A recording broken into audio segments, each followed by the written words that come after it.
लसुन भुटेको बस्तीको लसुन आमाले पठाइदिनु भएको।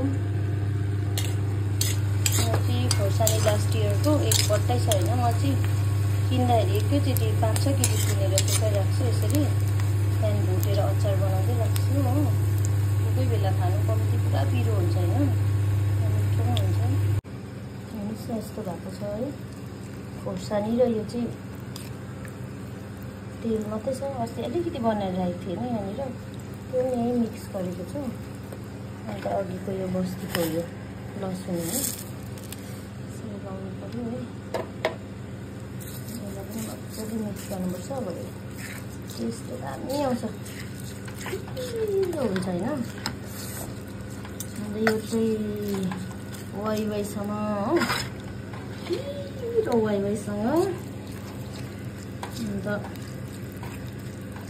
केहरू सुपहरू बनाएर अलिकति उयो मात्रै खानुपर्छ कि तेल मात्रै लगाएर भए पनि क्या पिरो हुन्छ नि। यो पनि लङ टर्मसम्म राख्न सक्छ हामीले यसरी राख्यो भने चाहिँ। मेरो चाहिँ खोर्सानी बिग्रिनु आँटेको थियो होइन, लाम्चे खोर्सानी पनि लिएको थिएँ, डल्ले खोर्सानी एक बट्टै थियो लास्ट इयरको होइन। एक्लै छु म, खानु सक्दिनँ, यसरी बनाइराख्छु।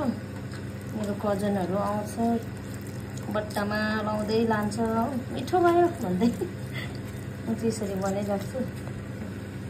हेर्दै खाउँ लाग्दो भयो। हेर्नुहोस् न मिठो गन्ध आउँदैछ, किनभने यसमा लसुन लगाएको छु होइन। अन्त भुटेको खोर्सानी हो कि त्यसै कारण हाल्छु है यसरी। ठ्याक्कै एक बट्टै छ अन्त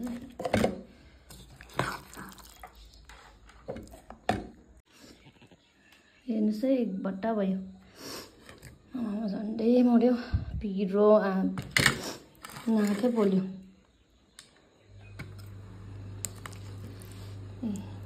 आउनुहोस् है को खानुहुन्छ। मैले चाहिँ एक बट्टै बनाएँ खोर्सानी।